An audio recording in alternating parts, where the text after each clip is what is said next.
We've got all you could ever want on a Sunday evening: TDs and beer. So we're talking to this league today. It's a 12-team league. It's a redraft league, but they keep one player from the previous season. So it's technically a keepers league, but we do a whole new draft. Did you say TDs and beer? TDs and beer. Oh, I'm out. I thought it was titties and beer. All right. We'll shut the show down. All right. I guess I'll suffer through it without the boobs. We'll make it quick for you. All right. So it is half PPR.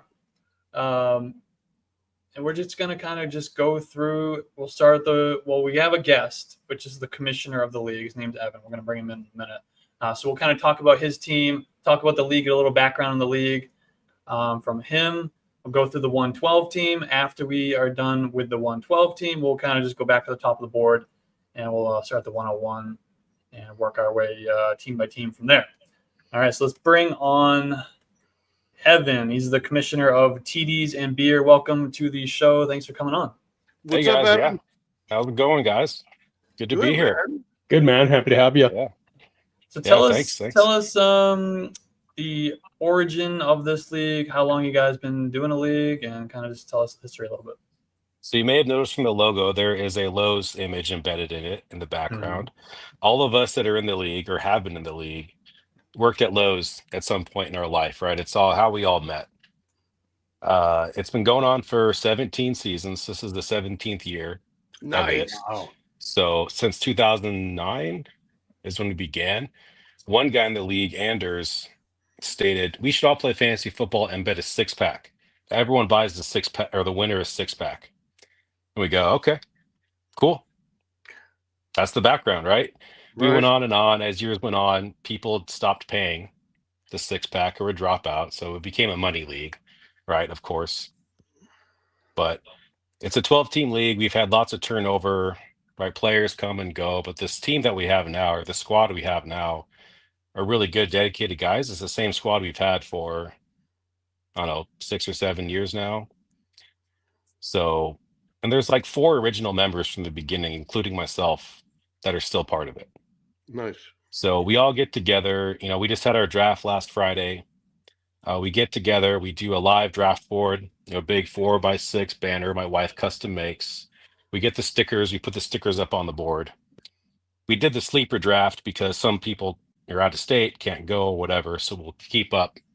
As we go with the real draft, we'll keep up and make the picks and sleeper in real time so they can keep up. But yeah, that's kind of the cliff notes of the league.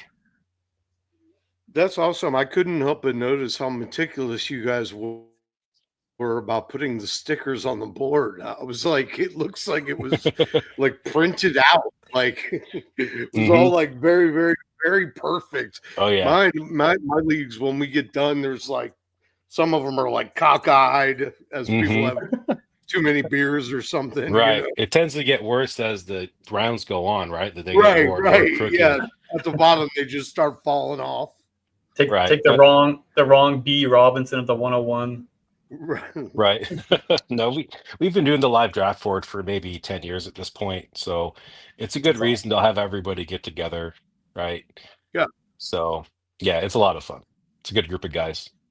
All right. Well, you had the 112 and you kicked things off with Josh Jacobs, and then you went Puka Nakua at the 1-2 turn there.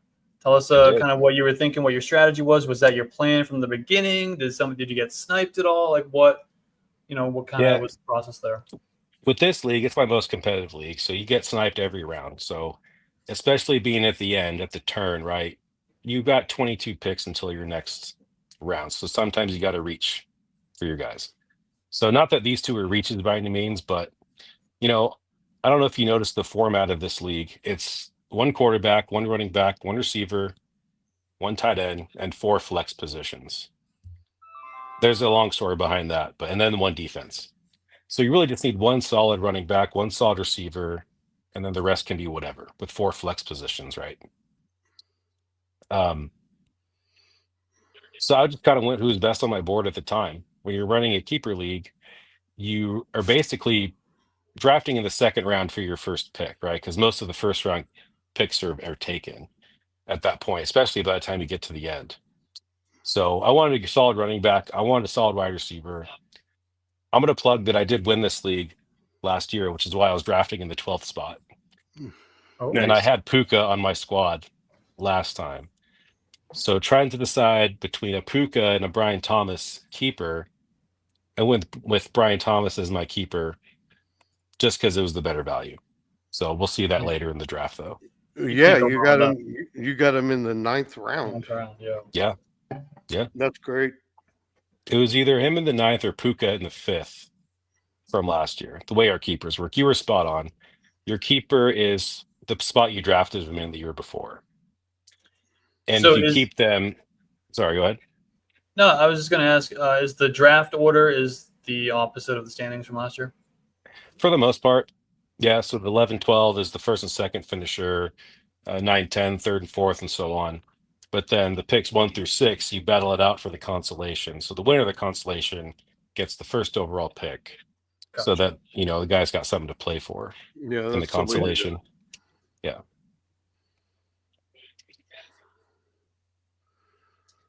All right, right on. So you kick off with Josh Jacobs and Puka Nakua. Then on the next turn, went with Jameson and James Conner.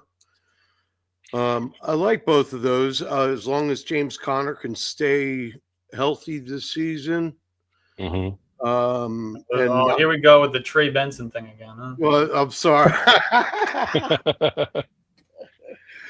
I love Trey Benson. I'm sorry, Evan. But I like Connor too. You know what I mean? Like he's just defying the odds as far as everybody just thought he'd be cooked by now. I thought that last year, yeah. And I also particularly like the Jameson Williams thing. I think I'm in the minority of a lot of people that I think that he's going to have a really big year this year. So I love that at your third pick. Yeah, I think with that Jameson Williams picks, are you all in on him having a breakout this year? Are you playing a style where you're going for the ultimate ceiling and you think that's going to be the best play in the third round? Yeah, I'm going ceiling, right? I'm in it to win it, right? I don't love the safe picks. They're fine, but I got sniped a lot, like you guys mentioned, when it came around to this turn too. And then when you're at the 3, 4, 1, 2, whatever, you got to reach sometimes. So I like James Williams too. I'm aware of the risk, but I think he's talented. I liked him, and at the end of the day, he was my wide receiver 3 with Puka and Brian Thomas already on my team as my keeper. So that was my thinking there. I'm going best available at this point because you've got your receiver, your running back locked in. Beyond this, they're flexes, right? Yeah, Skill position absolutely. players. Yeah. I like that. If he doesn't have to be locked in and be your wide receiver 1, I think that's a great play for your flex. I'm excited to talk about the next pick. Too. I'm excited to talk about the next pick. Mecca, Egbuka. You don't see him going at this spot very often. However, this is like exactly where I would take him.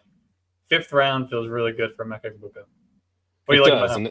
And again, it's the value of the keeper that I had that influenced a lot of these picks, knowing I have Brian Thomas as my 1 or 2, right? I can take a risk on some of these guys. I don't think you're risking much with Ibuka right now. You wouldn't think so, but rookies, you never know. Right. I've been burned a lot, right? Playing for 17 years. I played a few dynasty leagues too, so I keep an eye on the rookies a lot. You'll notice that I drafted a lot of rookies, probably earlier than I should have later on, but it's because I've got the dynasty mindset going into it. Yeah, it's hard when you play a lot of dynasty and you spend umpteen hours concentrating on the rookie draft. You know what I mean? And you're watching all this tape and watching these guys, and you get really excited about them. And it's really hard to leave that at the door once you get everybody else from the NFL involved. Yeah. Yeah, you nailed Exactly. it. Like everybody thinks that rookies are going to come out because they were a good profile coming out of college, and we draft them and they're going to instantly produce. But we see Egbuka with Chris Godwin's hurt. We have Kate Otten's hurt now. Mike Evans is fighting father time. Like I think the steam that he's getting is justified, but there is always risk taking those rookies. But I really like that 5th round spot for him. I think that's the sweet spot. It's earlier than I would have liked to take him, but again, at the turn, you got to take your guy, I right? was And gonna I've say, had, I gotta get that. I've been Yeah. trying to get Igbuka in most of the leagues that I've been drafting in, and I've failed miserably several times. But Yeah, I just sniped him in front of you a couple days ago. yeah, thanks for that, Dane. Appreciate he it. was one of my guys, and I knew if I wasn't taking him there, I wasn't getting him. Right. Yeah. Right. So you got to take that shot. All right, let's get to the next pick. Speaking of taking rookies a little earlier than you should, how about Tyler Warren in the 6th round? He is one I definitely don't ever see going this early. Yeah, it's because of the keepers, right? You had Kittle taken, Bowers was already taken, and tight ends. I think we're starting to go off the board at that point, and I'm just going for ceiling, right? So, being a dynasty guy, I pay attention to a lot what goes on in the offseason. And if Anthony Richardson was the starter, I probably wouldn't have done that. Yeah. But with Daniel Jones doing it, yeah. Oh, did Anders make a comment? Yeah, he knows. Yeah, I had a lot of groans when I took those picks together in the league. So yeah, that Warren pick, like we've seen and heard from Steichen and the GM Ballard that he's going to be used all over the place. We're hearing now that they're even trying to get him in design run plays from the 5-yard in. I think again a ceiling play, like you can go and stream a tight end if Warren doesn't work out for you, right? In a shallower league like this, you can go and find somebody that is touchdown dependent and they can pay off just as well as him. But I think the volume is going to be there for Daniel Jones, especially with Josh Downs banged up right now. yeah, I will say, go ahead. exactly. My thought was I wanted one of the top prospects for tight end because I don't like playing that game where you draft a tight end late or not at all and streaming it. It's fine, but my strategies have been take a good tight end, even one that might be good, right? I had Trey McBride last year, Do which you worked guys out because I won, but I like the high ceiling play. do you guys have any kind of premium on your tight ends in the scoring? Nope, no, they get the same half It's PPR. just the 0.5 PPR. Okay. Yep. So McBride, Bowers, and Kittle were all keepers. Is that correct? McBride wasn't a keeper. Kittle and Bowers were. McBride was not. No. McBride was not, but he went in the 2nd. Oh yeah, I'm sorry. I was thinking about Bowers because Bowers was way down the list. Yeah, Okay. Bowers and Kittle were kept. Yeah. Yeah. Okay. I got you. Yeah, All right. feels a little early for Warren, but man, he looks the part for sure. And I agree with you that that if he can reap the benefits that like Malik Neighbors did, just on the short balls from Daniel Jones, then he could have a big year. Right. Yeah, that was my thinking. And again, this is what, round 6? The cold ones were flowing at this point. So you're just saying, screw it. I'm gonna take the guy, right? All right. When we get to quarterback here at the 7-12, you chose Dak Prescott. There were some other quarterbacks on the board still that you could argue maybe should have gone ahead of Dak Prescott. What was your preference to Dak, maybe over like a Justin Fields or a Brock Purdy, for example, just to name a few? Well, I'm a Seahawks fan, so I can't stand the 49ers. We'll start there. It's personal with them. Yeah. I don't know. Dak was the last guy in the tier that I had. And with the trade of Micah Parsons out of that defense, I think that defense is going to be pretty bad. So Dak's going to be throwing the ball a lot. Yeah, that's accurate. That was my thinking, right? He's got Pickens now. He's got CD. Not much of a run game. Not to talk too much trash, but come on. Yeah. They're going to throw the ball a lot.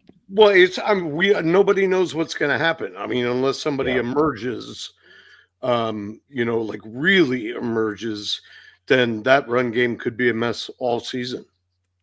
Well, I was trying to play Right. devil's advocate a little bit. I will say I totally agree because I'm looking at my underdog exposure right now, and Dak Prescott is my third most drafted quarterback this year. So Yes. I'm with you. They're gonna have to sling it, which makes me like CeeDee Lamb and George Pickens that much more as well. Right. Exactly. That's Yeah, my I think thinking. All right. Going for the ceiling. Sam, you see who's coming up next? What's that? Do you see the next pick? Yes, I Your did. guy. Your guy. I Would love you Ollie have- Gordon. Would you have taken him at the 801? Absolutely not. Okay. Yeah, I have to switch back to the draft board. Yep. Ollie Yeah. Gordon. That was a little It- soon. A little soon for Oh, Gordon. it's soon. I knew Uh, it, but again, But like, I do love him. I do love him. And if you like him, you get your guy. But when did you guys draft? 2 days ago, Friday. Okay, cool. Okay, so Yeah. you already knew that Jalen had a bum leg and a chain is always banged up. Yep. So obviously that moved Ollie Gordon up the board a little bit for you. Exactly. The question is just whether or not he's going to be able to maintain that standing in that room. You know what I mean? Well, we talked about Because Ollie I Gordon. think they're going to give Jalen Wright a chance to be what Jalen Wright was supposed to be. Whether he does or not jury's out on that. But yeah, it feels a little early, but I'll tell you what, if he hits, you look like a genius. Yeah, that's exactly it. And I think at this point, I had filled out my roster. So he is a bench guy. Yeah. Right? If you look at the rest of my bench, they're not starters, they're backups, they're prospects. I like And that's that. what it is. It's start throws at this point, right? Yep. And you know what? Dynasty brain kind of kicks in. Like, it's hard not to see what Ollie Gordon did in 2023. Mhm. And you see a little bit of that in the preseason. Oh, yeah. And what was Jalen Wright? Like, not to helmet scout, but has any running back ever done anything from Tennessee? Like, it's a byproduct of the scheme there. That's it. Like, he's not an NFL running back. So, but while it may be high, I'm with you. Like, to take that dart throw and be able to put him in your flex, take it. Take your shot. Sam and I talked about Ollie Gordon on the show we did last night, and we kind of talked about how that backfield has liked to use two running backs over the years. Just 2 years ago, we saw high-end production from both Devon Achane and Raheem Mostert. Now, of course, Ollie Gordon's a completely different style of running back than Raheem Mostert, but I think that's what they're looking for. We're going to get a true thunder and lightning combination in that backfield where we could get 7 to 10 touchdowns from Ollie Gordon this year, potentially, while Devon Achane's catching 80 passes. I think there's a chance that they're both usable. It's definitely not a pick I would have made at this early, but Ollie Gordon is somebody that I'm really really high on right now. It was early, I know. Some of it comes from being there and being in the moment, right? And trying to spite other guys and trying to anger other guys by making these picks and sniping handcuffs from some of these other guys that you've had years and years of rivalries against. Sam, that plays into it. Sam, while we were talking, I noticed quite the reaction from you. What was that about? I am guilty of looking ahead at some more of his picks. Yeah. And I love this team so much. I was thinking the same thing. I wanted to say the bench is like perfection. I was R.I.P. I was like, oh, cool, Woody Marks, that's cool. Oh, cool, Jalen Coker. Oh, Marshawn Lloyd. Yep. I drafted this before the IR news for Coker. I think it was yesterday he went on IR. I woke up to that and went, come on. Do you guys have IR slots? Yeah, we do. We have one, I think. Put him on the IR and go grab Drake May before anybody else can scoop him up. Oh, Drake May, May's wait. Drake May is available on the waiver wire. I'm just looking at the board, and unless some of the stickers are wrong, I don't see Drake May. Yeah, Jordan Love is the last quarterback taken. Looks like everybody just took one QB. Like I would be that guy in this league. I know you have Dak, and I agree that with him and Schottenheimer and adding Pickens, that they're going to throw the ball a lot, and we're going to see, elite Dak again. But if I can utilize that IR and go pick up Drake May so somebody else can't, it's 4 weeks. We could have an injury by then, right? So I know someone from the league is watching because someone just picked up Drake May. Well, Brendan's JJ. Brendan's here. When you guys get to JJ's team, please roast him. Okay, he's that guy in the league. Who's the league SWAT? JJ. Fantastic. Who else should we pick up? I think his name is Champ. Yeah. I guess Jeremy is JJ. Yes. Well, now you guys can roast him for holding 3 QBs. Oh, that's funny. I just actually went and looked, and JJ picked him up right now. Now, I have to ask a question. I mean, we can talk. We sort of already touched on Brian Thomas. He is who we know. You know what I mean? We're not going to tell you anything you don't know about him. Jerome Ford probably is going to be the guy, at least at the beginning, for Cleveland.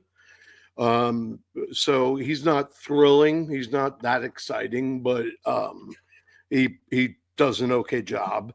My question is there anything special about your defensive scoring? No, they're not. They are just my number 1 ranked defense, and I'm lazy. I don't like playing the streaming defensive game. So if I can take my defense I want and the rest of my board are all guys I want, I know I can get later, I'm just going to take my defense early, which is what I did. Yeah, because I noticed whoever Smash is, I'm just looking at the board. That's Zach. They took Denver early. Yep. This is just way earlier than I'm used to seeing 2 defenses go, even good ones. But like you said, if you had them as your top ranked one, that's fine. But if it's a case of you just wanted to fill out your lineup before you took the best player available, then I'd kind of challenge that a little bit. Although you did fine, you know what I mean? It's just risky. Right. Man, it's sorry, go ahead. Yeah, Zach or Smash Bezzy's taking Denver. Definitely everyone no one was shocked by that. He's a Denver guy. He likes the Broncos. But that was a bit early for a defense. So yeah, once that floodgate opened, I went, I'm screwed. I'm taking a defense. Like my depth, I like a lot of guys left. I'll be able to get them later. I'm just gonna take my defense. But look, it's Friday. It's right. It's a live draft. You're a little bit banged up. You see a defense go, and then it's kind of panic mode, right? You're thinking, there's all these other players. If I miss a defense, somebody else is going to take them. Go and get your guy. Like you said, your lineup's filled up. I think it's fine. Would I rather have the Eagles defense over someone like Tyler Algier, Rico Dowdle? Yeah, probably. Right? Quinshon Judkins, we don't know if he's going to play this year or what's going to happen. I'll take a risk on the Eagles. All right. Yeah, that's exactly it. Yeah. All right, Evan. Who, in your opinion, who made the absolute worst pick in this draft this year? Roast. Can you guys still see me when I switch tabs here? Nope. No. Black. No. Okay. Because I'm switching But it's over to my okay. You're draft kind board of right now. anyway.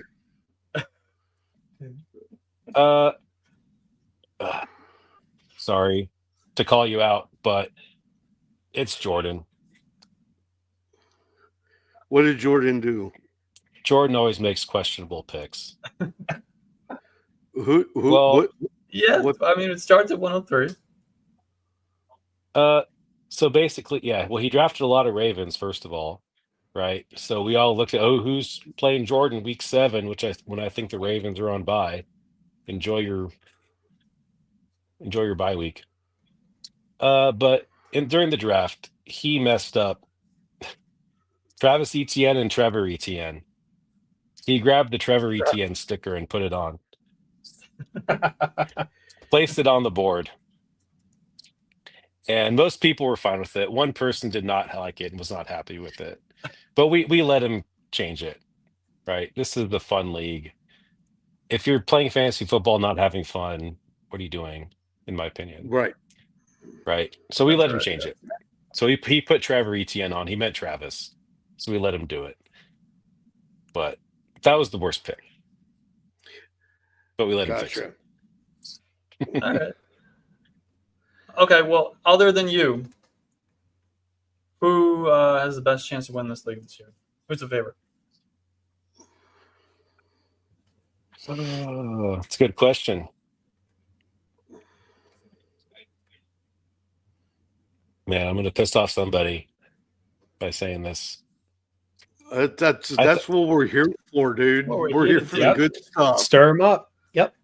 Yeah, I think Devin, the guy I'm playing week 1, the guy I played in the championship last week, he's got a good team. The guy that drafted right before me and was sniping a lot of guys I was looking at.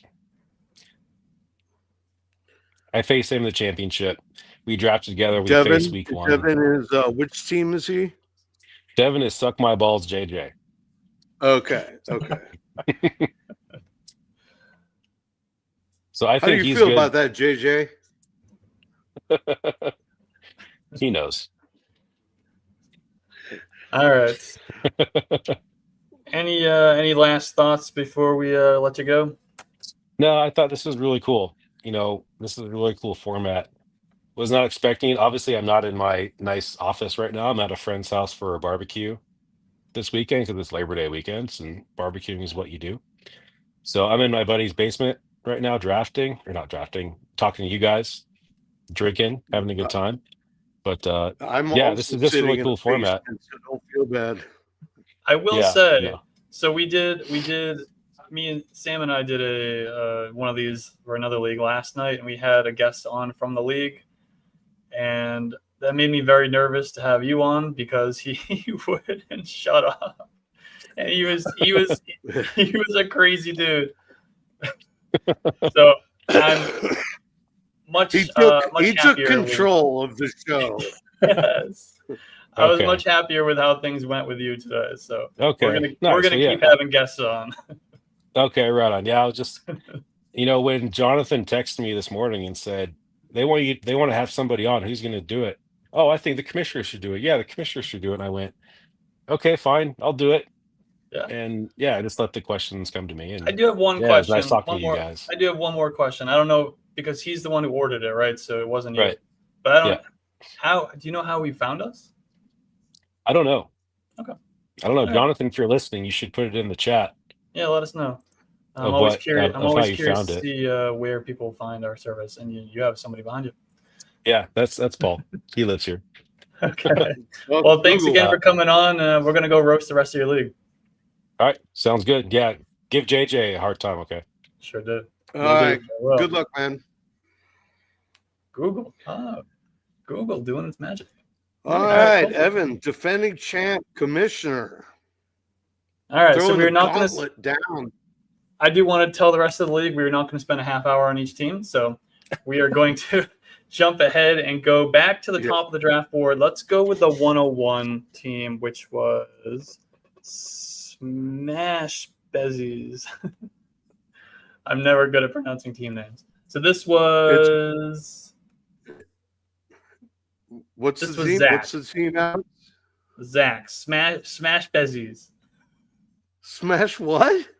I don't know. What? Hold on. I need Yeah, to you look got at it. this. Yeah, you try to say that. Fuck it. Let's roll. Hold Okay, on. 101. You want to read off his whole team or what do we want to do? Yeah. Go Yeah, through the whole dude. team. Like, yeah. Okay. Yeah, go through the whole team. Zach started with Saquon Barkley, Breece Hall, Mike Evans, Joe Burrow, Devontae Smith, Evan Ingram, Chris Olave, Cooper Kupp, Broncos defense, Ray Davis, Rashad White, Rashad Bateman, Dalton Kincaid, CJ Stroud, Dallas Goddard. And his keeper was Joe Burrow in the 4th round. Yep. Which Yeah. is fine, I guess. Would have been cool to take. Fine. Never mind. I was gonna say would have been cool to take Jamar Chase at the 101, but he was kept in the 1st round. Mm-hmm. Yeah, All right, he was a keeper. Yeah, What so do we right think? What do we think about Saquon 101? Obviously, you could not have taken Jamar Chase. You could not have taken Bijan. You could not have taken Justin Jefferson. So it was basically Saquon or Gibbs or like maybe Henry, I guess. Yeah. CeeDee Lamb, I think. Yeah, CeeDee Lamb would have been a pretty good pick. I think that might have been the way I went. Although it's half PPR, which might have made me favor Saquon a little bit. I think Saquon's a little bit of the more conservative play for me. Like I've been taking Gibbs over Barkley a lot more because I think a new OC in there. They've been trying to use Gibbs more out wide. I wrote a piece on that on Player Profiler about a month ago now. Like it just seems like Gibbs is a guy that can up his receiving game, and he's here to stay, right? The toothpaste is kind of out of the roll now. Like we're gonna see him explode. David Montgomery's gonna be back, so the rushing might drop, but he's gonna make that up in the receiving game and touchdowns. I think he could easily repeat as the RB1 in scoring this year. So it's really a coin toss. I don't think taking Barkley is wrong. It's pick your preference, and we saw what he did with the Eagles last year, and it's hard not to think that they're going to repeat. Maybe they take a little bit of the usage off because they want to win the Super Bowl again. That'd be my only fear. Well, I think their pass rate's going to go up a little bit too, and the only real concern I have about him is the 482 touches from last year. But you get past that. If you look at their schedule, they have at least from last year, they're playing a lot more defenses that are capable of stacking the box. So I actually expect Hurts to have a better year this year than he did. He's going to have to. He's going to have to throw more. But, it doesn't mean that Saquon's going to be neutralized because he's Saquon. Well, they're not going to be blowing teams out by halftime every week like they were last year. Right. Yeah. And if they are, you might see more Will Shipley. I'm ready for Will Shipley. I also like what he did here, coming all the way back around to waiting to go at the end of the second. He also addressed that, that extra half point in PPR by grabbing a running back that's going to catch a whole lot of balls in Breece Hall. So, I kind of like that kind of 1-2 punch. Are we 100% positive that Breece Hall is going to catch a whole lot of balls? Yeah. Okay. Yeah. Low. I am. Triple backfield, low volume passing offense. Justin Fields is going to run instead of checking it down. They're just scary, man. They're just trying to scare you. And it's working. It's working. Hey, who says he's catching passes from Justin Fields? Who says he's not traded? Well, right. If Aaron Glenn comes running out of time. I understand, but I think Breece Hall is going to be just fine. Yeah, it's we heard him say that he's not Aaron Glenn's guy, and neither was Braylon Allen or Isaiah Davis. Yeah, Breece Hall still profiles as an elite back, and he's still done it in the NFL. He's still the number 2 option there, unless Mason Taylor takes a massive step and commands targets. I think that this is not necessarily a smokescreen, but I think people are starting to panic a little bit too much on Breece Hall. I mean, Breece Hall with Aaron Rodgers at quarterback, who hates throwing to the running back. He'll always audible to, a bomb 9 times out of 10. Still, Brees Hall still has 76 targets last year. But Aaron Rodgers doesn't have that out to tuck it and run with it. It's fair. He's a statue. Fair enough. He's got no choice but to check. Josh Fields also has, but Justin Fields also has the highest percentage of checkdowns in the last 2.5 years. Okay, well, that's a fun stat that I was not aware of. All right, let's move past that. What do we think about the rest of the team? I like Ray Davis on the bench. Surprise. Oh, you got Ray Davis on here? Got Ray Davis in the 10th round, 10-12. Yeah, I think his wide receivers are volatile, but Mike Evans is going to do Mike Evans things. Devontae Smith, kind of going back to talking about the Eagles, I think they are going to pass more. I think with the new OC and, you have Devontae Smith who could be an alpha on how many other teams in the NFL. You have to keep them happy. You have to keep Devontae Smith and A.J. Brown happy. And we've seen if Brown or Goddard miss, those other 2 passing options explode for the games that they're gone. So it doesn't matter what one of those trio is missing, the other 2 are going to eat. Chris Olave, it's tough to say when he has Spencer Rattler and Shuck throwing on the ball. I still think the talent's there. Situation is iffy. Rashad White, he's a serviceable backup. Breaking news. Chris Olave just got a concussion.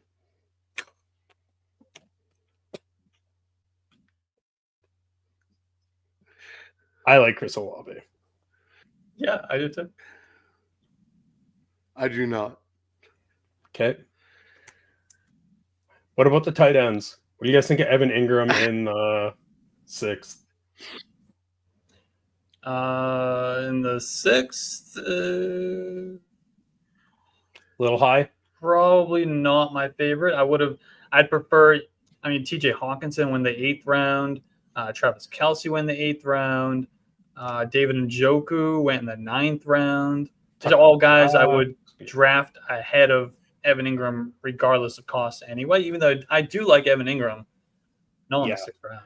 Yeah, I think for Zach, this is one that the controversial thing. I would have taken Mark Andrews before Evan Ingram, because fair. Even though Mark Andrews has significantly lost a step, I still think he's going to be a heavy red zone target, like he was last year. That's fair. Yeah, that's right. The yak ability is there too. I think this is more I guess Bronco fandom here, right? It's Evan said that earlier that's why the Broncos were taken so early. Right. Ingram can, we hear he's going to be the Joker, but we don't know what the hell Sean Payton's going to do until the season starts, right? He always has plans for everybody. He moved up to get Marvin Mims, didn't use him. He's saying Pat Bryant looks like Michael Thomas out there. We don't know. It can pay off really well, but Cortland Sutton is the red zone guy. They have J.K. Dobbins and R.J. Harvey. I don't know exactly what Evan Ingram is going to do unless he gets funneled targets. He's not a big yak guy. I don't think he's going to be utilized in the red zone. I probably would have just deferred, and I would have taken someone like Rashee Rice or Matthew Golden, take another shot on a wide receiver at that point.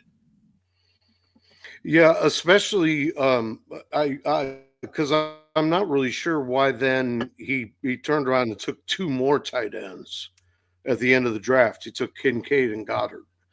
And don't forget your backup quarterback with Drake May undrafted. Right. Mm-hmm. All right. So this team's kind of just middle of the pack, maybe ish. Yeah, everybody has to hit their ceilings to give them a chance. Yeah, I think the starting lineup is pretty reasonable. But yeah, I think it's a playoff team. I just don't think it can. I don't think it can win the league. All right, 102. was, I don't know how to say that name. But this is, hold on, whose team is this? This Is it Bryce something? Bryce. This is Bryce. Yeah, So I'm just Bryce, going off the draft board. Bryce kicked things off at the 102 with Jahmyr Gibbs, and then we went Garrett Wilson at the 211, James Cook, Oh, RJ Harvey. Bryce, baby.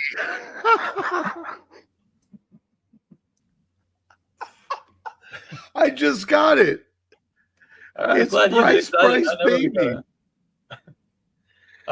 Oh. George Pickens in the See, I 5th can't round. because when I'm looking at the draft board, it cuts off the names. Yeah, I know. 6th round, Tyrone Tracy. Then we went 7th round, 702, Ja'Cory Krosky Merritt. Went with Deebo Samuel, Jacoby Myers, Jared Goff, Colson Loveland, Marvin Mims, Keaton Mitchell, Mason Taylor, and the Buffalo Bills defense. Where do you guys want to start with this one? Should we talk about Ja'Cory Krosky Merritt again? Yeah, is that kind of what you were trying to lead Evan to for his I wish we first would. pick of the draft? It's borderline, I would say. Well, how do you feel about JCM? Because we talked at length about him last night. How do you feel, Dane? I think there's too much smoke, and with them moving Brian Robinson, you have to believe that he's going to get an opportunity, right? He brings a different element than Chris Rodriguez. I think he is more of a he can run in between the tackles. He's good on outside zone, but I think that he has the pass catching ability. Maybe not. I think he does. I see what you're counting. Hey, all of his catches throughout the season or through his college career. Yeah, I think you have to believe it. I think it's too rich. Yeah, you took him in the 7th round, 7 catches. There you go. There's something to it. You can go down that rabbit hole. Look, he's your 5th He had RB. 7 catches in college. That's fine. Is it? I think he's going to fit into that scheme well, and I think he's going to have a role. Right? It might be a committee, which is not really what you want when you're using a 7th round pick like this. But he could end up being somebody in the back half of the year that you plug into your flex and it's set it and forget it. I will say this is a backfield that we want a piece of. Whether it's Ja'Cory Krosky Merritt, I'm not sure. Typically in those situations, I'm not going to draft the most expensive of the group. I do think the best pick you could make out of this backfield is going to be Austin Eckler. You can get him in a double-digit round still. He's going to catch passes. He is the one whose role is locked in. His role is guaranteed. Maybe he gets a few extra carries with Brian Robinson now. I don't know. But either way, he's at least going to give you something. I think the upside is still there that he leads this backfield. And like I said, we want Commanders running backs. And I don't hate Ja'Cory Krosky Merritt. I like Ja'Cory Krosky Merritt. I don't like the cost of Ja'Cory Krosky Merritt. 2 weeks before anybody talked about Ja'Cory Krosky Merritt, before his preseason, breakout, I made a video of 10 sleepers you need to draft after round 10, and Ja'Cory Krosky Merritt was one of the guys I talked about. And now that he is going in the 6th, 7th, 8th round, I want to tell you not to draft him. But I do like it. Yep. All right. Let's talk about the rest of the team. So I think I agree with you on the cost, because I don't like the fact that there were other running backs passed over to get him. I mean, you could say what you want about Ramondre Stevenson, but Jordan Mason, I'd absolutely hammer him first. Zach Charbonnet, probably him too. Jaylen Warren, probably. All before him, but yeah, I agree with both of you. Dane, I agree with you too. He's going to have a role, obviously, and I think this is going to be a committee. It's just who kind of who takes the biggest step, I suppose. Yeah, and then you're going and looking at these tight ends, and obviously they're two rookies. That's a little bit volatile. You might, if Loveland doesn't come out because we don't know what the Bears are going to do for usage, you might end up finding yourself streaming tight end by the end of this year. Yeah, I mean, I would if looking at the waiver wire, I would recommend maybe we scoop up Hunter Henry and start him at the beginning of the season, kind of just see how things shake out with Colston Loveland and Mason Taylor. I think that's kind of like a guaranteed, 10 points you can get from Hunter Henry, whereas we don't know what's going to happen with Colston Loveland early in the season. Yeah, but you wrecked it now. You were supposed to say JJ has to put his earmuffs on because he's going to go and snipe this guy too. That little waiver JJ's going to have a completely different team by the end of the podcast. Yeah. Well, it's also not just Hunter Henry. There's also Brenton Strange, I think, is out there, which is kind of interesting. If you're looking for kind of a guy who's like in between Colston Loveland with a breakout upside and Hunter Henry with a safe floor, I think he's kind of that, kind of that middle, kind of, I don't know the word for it, but combination of the two. He's kind of right in the middle. I can't think of. It's like in the middle of the Venn diagram of Colston Loveland and Hunter Henry. But anyway, I will say that Bryce, that I think you're probably safe if you do make a move with letting Keaton Mitchell go to waivers. I think he's going to have a place this year for sure. I think he's going to work his way in, but I don't think it's going to be anytime towards the beginning of the season. I think it's going to be once as the season wears on, or if Justice Hill or Derrick Henry get banged up. So, if you need to move somebody, I think that's your guy right there. Because I can see why most of the other players on your team you would not switch out for somebody that's available. Yeah, I agree. I think Keaton Mitchell is a guy that you don't need to be stashing in week one necessarily. Maybe we go and see if Mario Douglas hits. Maybe we go and see if there's really not that much on the waiver wire. But anyway, overall thoughts on this team. We think this team is going to what? Miss the playoffs? Yeah, it's going to take an absurd amount of volume for Garrett Wilson and from George Pickens. It's going to take a lot, right? Like you're going to need all of your flex RBs to hit and get some good luck in that. And not only that, he's good. It's going to take good Jared Goff. He's got some years where he's suspect and some years where he's just really on it. So I don't know what the loss of Ben Johnson is going to have anything to do with it. Probably won't, but I think quarterback play is important for this team. Yeah, and then we're gonna get slow starts from Colston Loveland and RJ Harvey most likely. So, and that's the thing. Right. Like, just talking about the Lions once more. Like, people want them to pass more, but they threw less last year, and Jared Goff was more efficient. He's shown that the more he throws the ball, the less efficient he is. And if they're trying to fit in Jameson Williams, people think that Tesla is going to be something. You have Amon-Ra St. Brown, like that's a lot. That I don't know. If he's going and they're trying to throw the ball 50 times a game, that might be bad news for Jared Goff. Alex, did you catch that? He almost said there's too many mouths to feed. Yeah. There's no such thing, apparently. If the pie is big enough.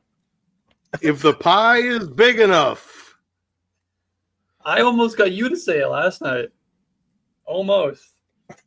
You almost got me. I almost got. All right, let's get to the 103 because we are taking way too long. Okay.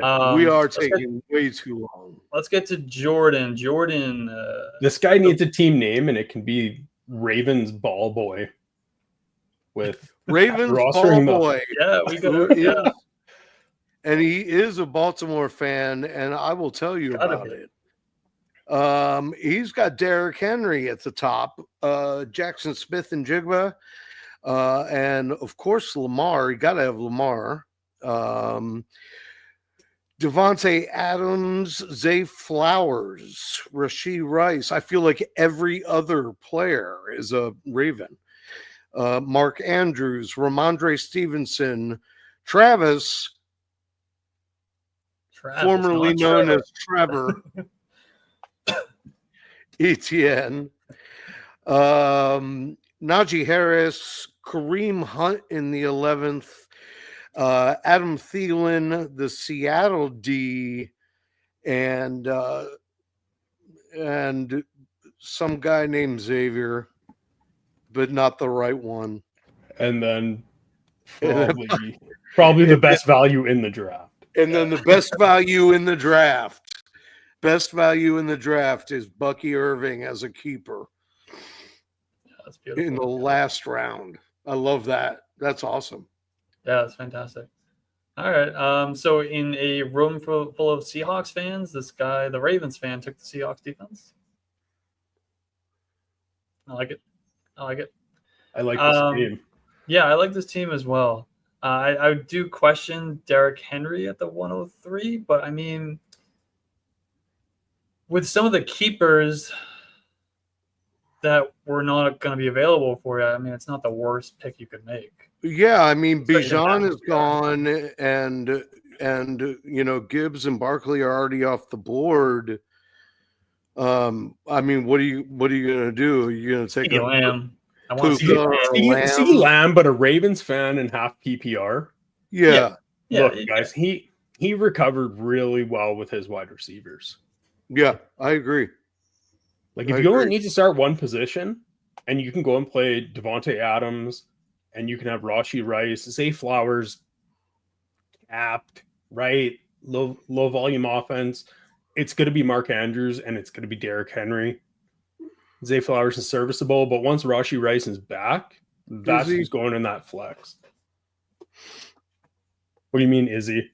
I know that. I just don't like Zay Flowers. Oh, I thought you were saying is Rashee Rice coming back? No. You said Zay Flowers is serviceable, and I was like, is he? Yeah, that's like he's mid. He's No, mid. I know, He's in I a know, I know blob. that he is. I just dislike him immensely. Wide receiver 35 production, easy. Yeah, I think obviously the I biggest. do. I like the feel of the team, regardless of the fact that it's so many Ravens that I hate. But I do love. I'm a huge Rashee Rice guy, and I am drafting him like crazy. I don't care how many games he's going to miss, because I'm thinking about that moment where, if anything hasn't gone quite right for me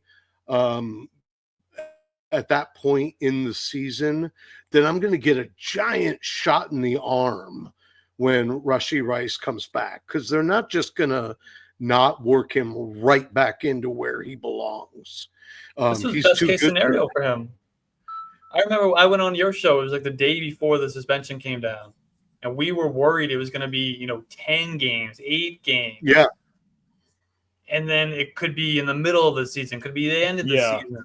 And we get right at the beginning of the year, 6 games. This is best case scenario. I love it. He's going to be a great addition to your team, 6-7 weeks in. Yeah, and we said that. Fresh legs. And we said that on the show. We said the ideal thing would be if he could serve from the top, and if it's only like 6 games. From our mouths to Roger Goodell's ears. We know A couple of he Nostradamuses here. So breaking news. Jordan is not a Ravens fan. He is a Seahawks fan. What? Or she. Jordan could be a sheep. Well, What? for half PPR, that's a great team to stack, right?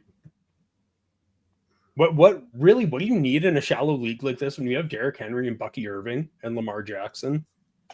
That's great. Yeah. And then you went and capped it. Like, I'd be fine with JSN and Rice as my wide receivers, and then you kind of, rotate your flex and have some roster turning going on. But you were able to add Adams and Flowers. I really like this team. I will say, the running back situation after Bucky Irving is going to. He's got Bucky Irving and Derrick Henry. So God willing, they both stay healthy, because the depth at running back is it's fine. It's guys that are going to have jobs. They're going to have jobs. They're going to be involved. It's just a question of how heavily. You know what I mean? Like, how long is Najee Harris going to be sticking around? How long is Ramondre Stevenson going to get the ball between the 20s all day long? Travis Etienne, how long before somebody realizes that he's an awful football player?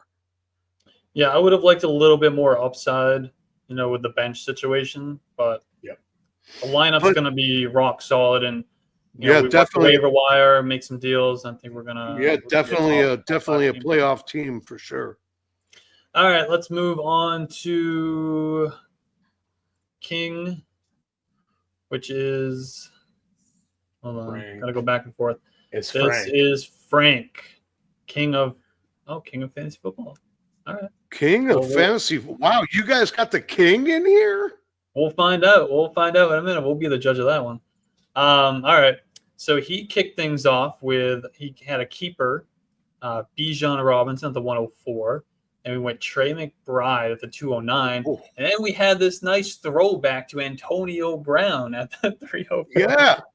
Dude, so Antonio Brown can still play, man.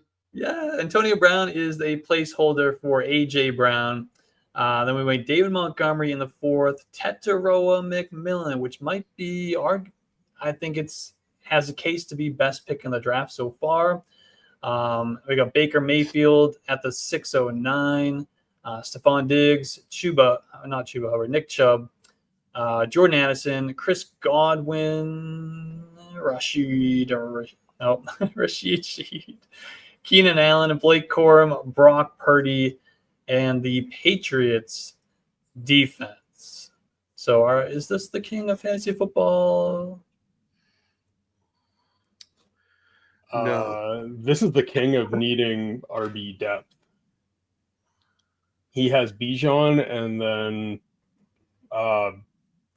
Montgomery says he's coming back for the vengeance to play for his role, but I don't know what he's getting. I don't know what he's getting back from Jahmyr Gibbs. This looks like a team that was drafted at Lowe's. Yeah, David Montgomery is going to have to make his bones like Raheem Mostert did sometimes when he was just really capitalizing on finding the end zone. So it's short yardage, close to the goal line, and maybe then he'll rank up there in running backs, but he's not going to get the volume that he's gotten in the past. This is a tough team for me because who's Antonio Brown in for? AJ Brown. AJ. It looks a lot better when it's AJ Brown. Yeah, definitely. This is a tough team for me because I really like all of the players on this team, or most of them anyway. Like, some of them are my guys. And I love the fact that he came around and took McBride. Even in a non-tight end premium, if you got a guy that can conceivably catch 100 balls from the tight end position, that's like having an extra wide receiver.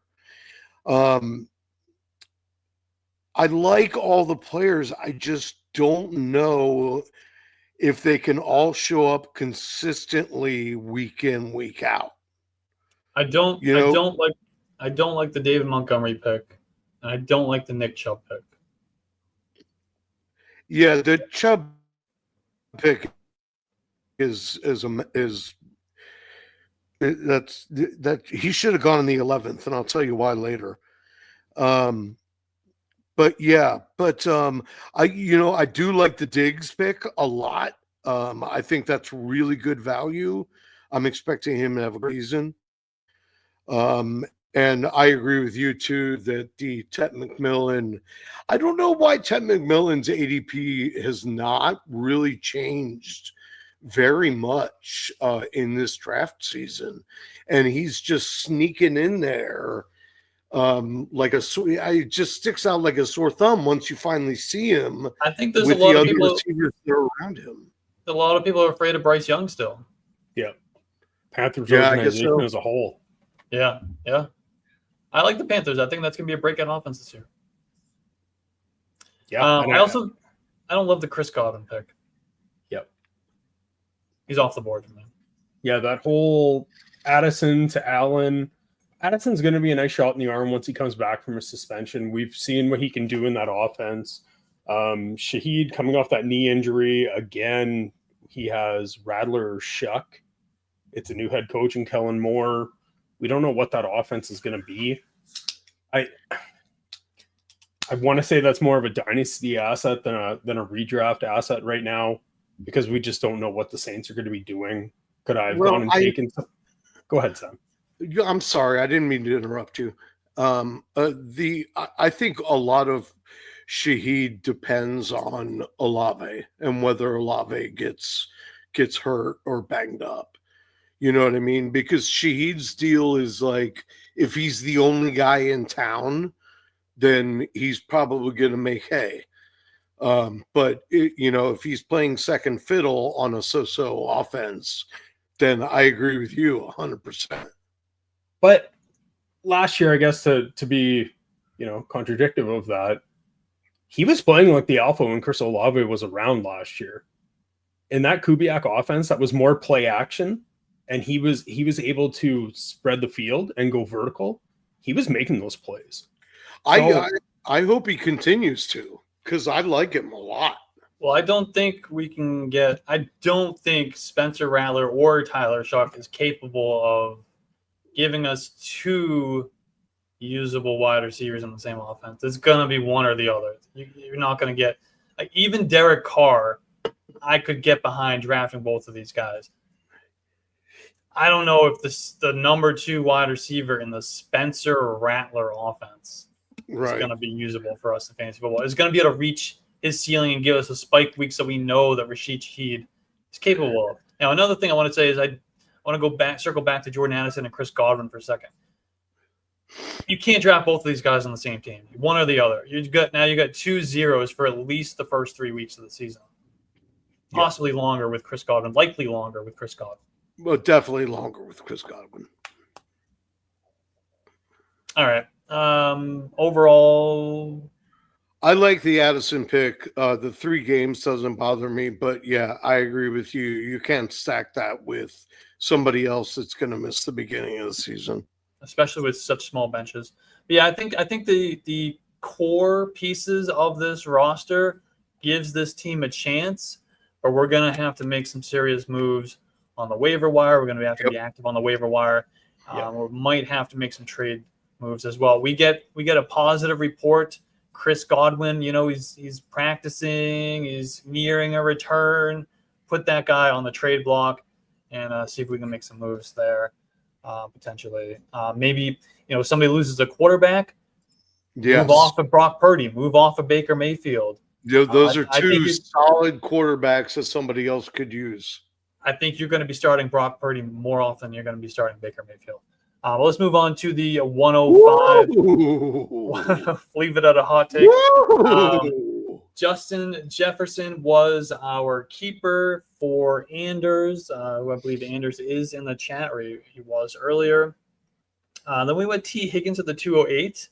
Kenneth Walker, who I think when he's healthy, he's going to have some big weeks for you at the 305. Xavier Worthy in the 4th round. Calvin Ridley. I really like this pick this year. Calvin Ridley in the 5th round. Yep. Matthew Golden, Jordan Mason, Kyler Murray, David Njoku, Jaden Blue, who could be something for you down the stretch, maybe. Josh Downs, Josh Palmer, Kyle Williams, Alec Iomanner, and the Vikings defense. I got to say, this is one of my, at first look, one of my favorite teams so far. Yeah, I'll tell you what, for basically drafting hero running back, he really did it well, and I especially love. I'll jump all the way to second back, being Jordan Mason. The quality he just got right there as his League RB2 winner, Jordan Mason. is outstanding. Yep. And his receivers are a wrecking crew. Just totally, like, top to bottom. And Xavier Worthy is going to have a huge season, if nothing else, just while Rice is out. I mean, he's going to be the main attraction in Kansas City. And if he's breaking out in the first 6 weeks, he's not just going to go away when Rice comes back either. That's right. No. That's what I'm saying. I'm saying at the very least, like, Right. I mean, he's going to probably win you some games in that first 6, just on his own. But yeah, and I do love the value of the Ridley pick too. I am not a Packers receivers fan, so I remain skeptical on Golden. But if they let him do what he's able to do, which they never seem to do, then he could be a great pick too. Yeah. Add on the Jaden Reed injury. Add on that he's a different profile. It kind of seemed like all of Jaden Reed, Dobbs, Wicks, Watson when he was there, or is still there, but healthy, they all kind of do the same thing. I think Matthew Golden brings a different element. I think we saw Jordan Love play injured all of last year, ever since that Brazil game. This brings a different element to them, right? They're going to have Josh Jacobs running the ball. This is going to be giving them that element where they can spread the field and keep defenses on their toes. I like this pick. He's a ceiling play. You have Jefferson that is going to be your volume wide receiver. Golden, Ridley, Higgins, Worthy. They're all your flex plays that can be massive ceilings for you. Kenneth Walker. I was talking about how Clint Kubiak likes running an outside zone. Kenneth Walker, if he can stay healthy, can run in between the tackles. He is great at outside zone. He's 30% more efficient in the outside zone. So if he can catch the ball and get moving, he's going to rack up those points for you. I've been fighting that good fight to say that Kenneth Walker has been a buy and he can be elite this year. Do you think he's got okay, that might answer my question. Do you think he's got, if he's healthy, top 5 fantasy points per game potential? Yep. Well, I think we all think that, and the big thing is what you said, if health withstanding. Well, I would rather have 10, 12 games of high end running back production than 17 games of 12 points every week. Yeah. Yep. Yeah. And actually, that Seahawks offense is going to come down to, can Sam Darnold not necessarily play how he did for the Vikings, but can he run that play action scheme that Kubiak relies on so much? I think that's kind of why they went and got Darnold, because Geno, being older, doesn't have the mobility. He can't do that. I think that Sam Darnold can roll out, make that first read. He throws it to JSN. But he's got the arm. Exactly. They're going to have that offense rolling. And that's part of the reason why I think it's all going to mesh together, and Kenny Walker is going to have a massive year. And it's going to be a consolidated offense too. That's right. It's Walker. It's JSN really JSN teared up in real life last year. It was always there. Shit, all right. Waldron. So we agree this team is in contention. But let's move on to the 106, because we're not even we're about halfway. We gotta pick up the pace. Hushagan. I can't say these damn names. This is Kyle. That's easy. I can say that. I can say Kyle.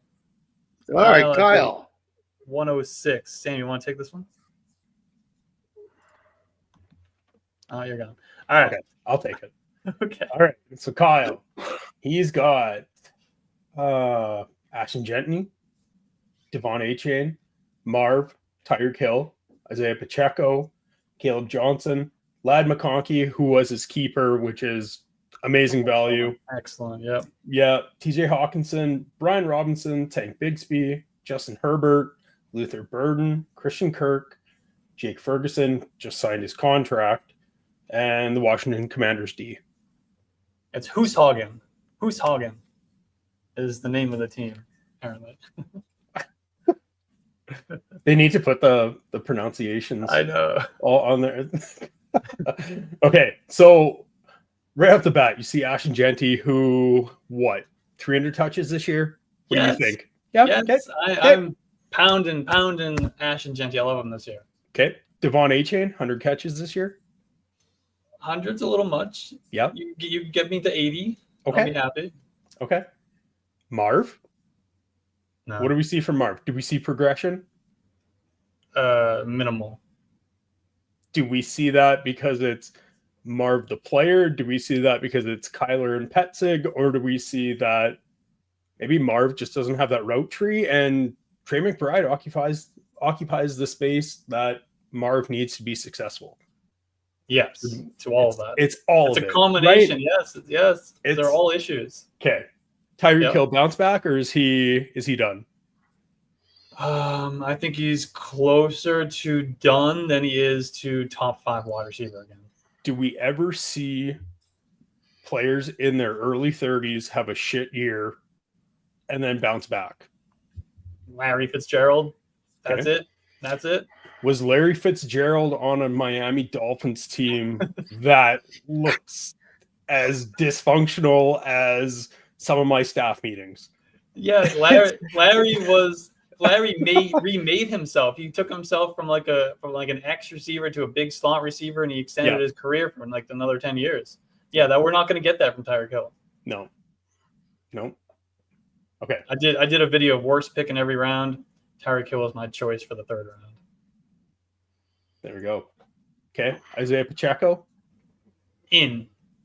I mean, the dude broke his leg last year. Of course, he's not going to be the same guy he was when he came back from that. Rashard Smith's not going to come in and take nothing from him. No. Kareem Hunt. And it's certainly as hell not going to be Kareem Hunt. Okay. There we go. I like it. All right. He's your RB3. Kareem Hunt. He's your RB3, right? Yeah. I'll have Pacheco as my RB3. Caleb Johnson, what's he doing as a rookie? A lot of empty carries. But I think we'll get 250 carries and about, I don't know. Does he punch in 6 TDs? He might be able to get to 6. Yeah, Is I think so. he just new Najee? Catch about 13 passes. Yep. Okay. Yeah, So I new think Najee. I think this year, yeah, he is the new Najee. Yep. It's kind of low hanging fruit, but same kind of profile. No, it is. Right? But you're absolutely right. because Caleb Johnson only takes what he can get. He can't create anything. He can't get to that second level and doesn't have a burst or another cut, right? He runs through the hole, he gets tackled. That's it. Unless there is a hole that the 3 of us could run through and jog for 40 yards, Caleb Johnson's not going to be explosive and take anything to the house for a 70-yard run. All right. Yeah. Lad McConkey in the 7th. Amazing value in the 7th round. Yeah, that's I mean, great. he's a guy who's going at the 2-3 turn. Yep. Okay. Hawk, I think, is going to And you be got a safety Ramon blanket in for last McCarthy. year for Yeah. What's the? I said Hawkinson, he's going to be a safety blanket for JJ. Yeah. I think we're going to get a bounce back. I mean, he was coming off the ACL last year. I think we'll get Yeah, full he healthy was season from great last Hawkinson. year. It's going to be nice early season without Jordan Addison. I think we'll get him rolling early on. Okay. Yeah. What else do you guys see on the last half of this board? Do you think Tank Bigsby is going to be the starter until Tootin takes it? Oh, man. I don't know what to do with the Jaguars. I guess maybe he gets the early downs work. I don't know, man. Yeah. I think every day I change my mind on how I'm approaching this backfield. Just give me the cheapest. Give me the cheapest. At one point, Tank Bigsby was the cheapest. Yeah, and most absolutely. of the time it's been Bashal Tootin, and I got quite a bit. Yeah. Herbert for the stack. Don't need to explain that. That's great for redraft. I don't think you always need to go and stack and get your own handcuffs, but if you can get the efficiency from those players, awesome. This next pick, I love it. I think in this portion of the draft, when you can go and get somebody like Luther Burden, who profiles as the player he does, that's what you want. Like your team is set up enough that you can take the zeros on the bench, but if you start seeing him string things together, and we hear on Coach Speak Index or we hear on Twitter that Luther Burden is getting praise from Ben Johnson and there's a bit of a connection, that's that ceiling that he could be your league winner for you. Yeah, I even made the argument with I think last night, and I think maybe Alex and I had talked about it before. As a rookie, if he can even just do what Keenan Allen did last year, which was like 70 catches, 700 yards, 7 touchdowns, that would be monstrous value to get this late in the draft, you know? Yeah. Okay, so yeah, in this part of the draft, good. I guess question of that, because Roma Dunze put up similar to that. Some people are all out on Roma Dunze. So I guess this is more of a dynasty question. What do you guys think if Luther Burden puts that up? Does he get steamed up and he's the player that we think he is, or does he fall out of favor like Odunze? If he puts up Roma Dunze numbers, Yeah. I don't think he's. I think that's a win. Or because it's favor, because I don't think he is favored right now. Because he was a very polarizing player heading into our rookie drafts and going into the offseason, right? I think those numbers would be either on par or even exceeding expectations for Luther Burden rookie season, whereas with Roma Dunze, there was more of a disappointment. I think people, as a top 10 pick, people were expecting more. Right. Okay. I agree with that. I just wanted to see where you guys were sitting on that. All right. Overall, what do we think about this team? Good? I like it. Yeah. Yep. All right. Moving on to the 107. Let me butcher another name. This is... We're just going to call him Jason. This is Jason. Jason. Good old Jason. Jason. All right. Jason is quarterbacked by Jaden Daniels. We got Kyron Williams in the running back spot. Then we finally drafted CeeDee Lamb. Somebody finally hit the button on CeeDee Lamb. I'm very proud of you for doing so. Thank you. Sam Laporta in the tight end spot. Terry McLaurin, DeAndre Swift, Ricky Pearsall. I really like that pick in the 6th round. Oh, I'm going down the roster. I forgot we were going down the draft board, but it's fine. We'll just keep going. 7th round, we went Zach Charbonnet. We got Khalil Shakir on the bench. Jaden Higgins on the bench. Joe Mixon, Darnell Mooney, Dante Thornton, and Zachary Ertz as our backup tight end, which I don't think we really need him. But I think this might be, and maybe I'm forgetting, but I think this might be the strongest bench I've seen so far. As far as there's not just a crazy drop off from the starters into guys that are going to be coming off the bench. You know what I mean? When you get down to the bottom and you got Higgins, who's going in the same neighborhood as Dylan Sampson, which I mean could be fine, but you know what I'm saying. Took a flyer on Mixon. I'm not sure how I feel about that. I have my doubts. Can we influence DND? Can we influence another transaction because they've also dropped Keaton Mitchell? I believe you can drop Joe Mixon. Yeah, I think you can. And I like Dante Thornton here. Except that not since they signed Amari Cooper.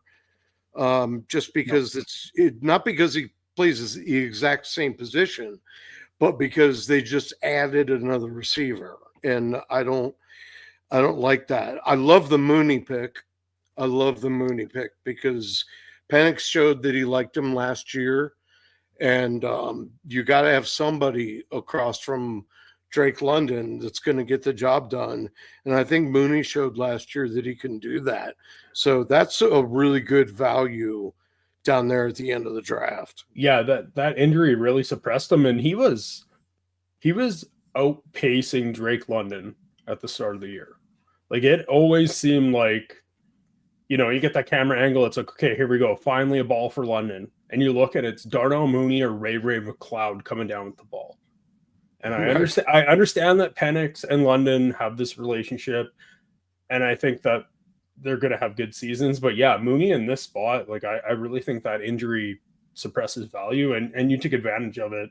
I'm just scouring the waivers to see if you can get anybody other than Joe Mixon. So I'll just listen to you guys. Yeah, I have very little use in this league in particular. That's just the size of the league and depth of the benches.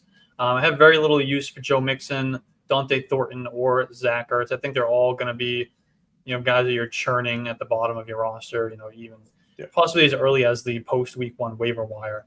I feel like we say that about Ertz every year.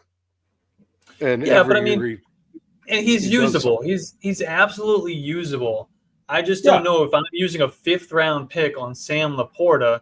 Do I need a floor play at tight end on Zach Ertz? But I can replace Zach Ertz production fairly easily on the waiver wire if I need to. That's or cheap on the trade market. I'd rather hold somebody who has some type of upside, a handcuff, for example, or I like that we have Jaden Higgins here on the bench. Let's just see what happens the first couple of weeks. Does he break out? Can he get going? Is he, the next, rookie breakout? I would say probably not, but I think there's, the environment that he's in, the offense, the quarterback. I think there's a chance that he could be. Yeah, Nico, those are the guys I want on the waiver wire. On my bench. Laporta was banged up quite a bit last year, and I think, again, Friday night drafting, TDs and beers. You already have Jaden Daniels. You have Terry McLaurin. Fuck it, throw the stack in there. Right? That's what's it gonna hurt? That's what I was waiting to say. I was gonna say I can tell you exactly why Ertz is on this team. I know when I'm a case down, I'm like, I'm building that 3 stack that's gonna be the championship. That's what you're thinking. All right, that's fair. Yeah. I can get behind that. That's fair. It doesn't work in redraft. No, shit, no. Stacks do not work in redraft.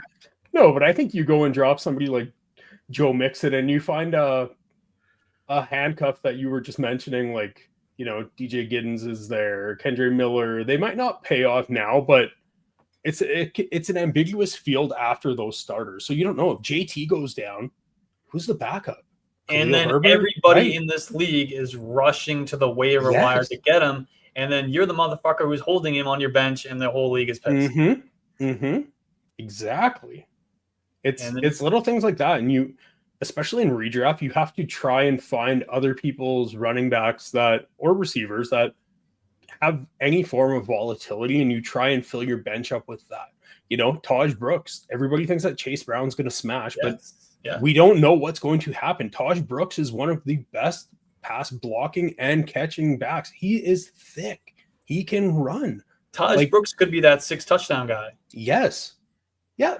It's things like that. You want to be ahead of it. You have to be on top of if you're trying to churn the bottom of your rosters, you have to be in tune with all of the news. I have to address the chat. Bryce, I love you, man. JCM is not going to be Lad McConkey. All right. Jason has a solid team. I like this team. Okay. Well, let's see how we like the 108. This is Brendan. And Brendan's just Brendan. All right, so let's start at the top. He went Christian McCaffrey at the 108, and then he took a stand. He planted his flag, and I'm not going to argue against it one bit. With Amari and Hampton at the 205, DK Metcalf at the 308. Then we went Jalen Hurts. We went Jalen Waddle in the 5th round. Could he have a bounce back year? He kept George Kittle as a 6th round pick, and I think that's a fantastic value. Obviously, we don't know who these guys had as choices for keepers, but I would say for the most part, they all seem to have made pretty good decisions so far. Yeah, I agree. Jerry Jeudy in the 7th round, Jalen Warren in the 8th, Jaden Reed in the 9th. I hate that stretch right there. Keon Coleman in round 10. Then we got Rico Dowdle in the 11th. This thing's fallen off pretty hard.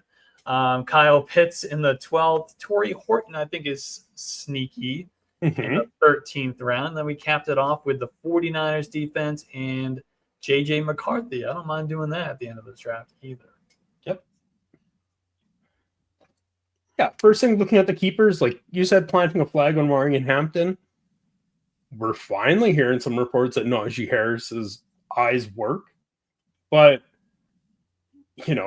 Henry is somebody who's usually in the 2nd round, right about this spot. Josh Jacobs is right around there. The volume is going to be there. We know what the Chargers want to do, and Hampton fits that bill. The volume is going to be there. Do you want him over Kyron Williams, who fumbles sometimes, has injuries, A-Chain's volatile? I think it's a great spot. You already took your one of the most volatile players that is CMC. How are you guys feeling about him? You guys all in again? You guys think CMC is going to be good? Do you think it's a couple games and he's toast? I spent all summer telling people just not even to go anywhere near him, because as soon as you hear the word degenerative, that just means it's not getting any better. You know what I mean? By definition. However, this draft season, I've changed my tune because it's a fun game. And I think that if I draft McCaffrey and he hits like McCaffrey of 2 years ago, everybody else might as well just quit, because I'm going to win the league. I've already got a team that's competitive. If I put a McCaffrey on top of that, then it's over. So I'm living by the sword, dying by the sword. 3rd round. This is one of my candidates for one of the worst picks in this draft. 308, DK Metcalf. Brutal. I mean, he's not I don't think he's a good fit with Aaron Rodgers, their play style, for one. I don't think DK Metcalf is built to be a high volume alpha. He runs a very limited route tree. It's going to be a low volume passing offense. Who knows what Aaron Rodgers has left? The offense is going to score a lot of points. They're going to play at a slow pace. Should I go on? This is a rough situation for DK. And I think just in general, he's one of the most overrated wide receivers in football. I think DK Metcalf, what he would really benefit from is having like a George Pickens on his team. Yep. I think he would benefit from like a JSN on his team. Yeah, there you go. We're both right. Yeah.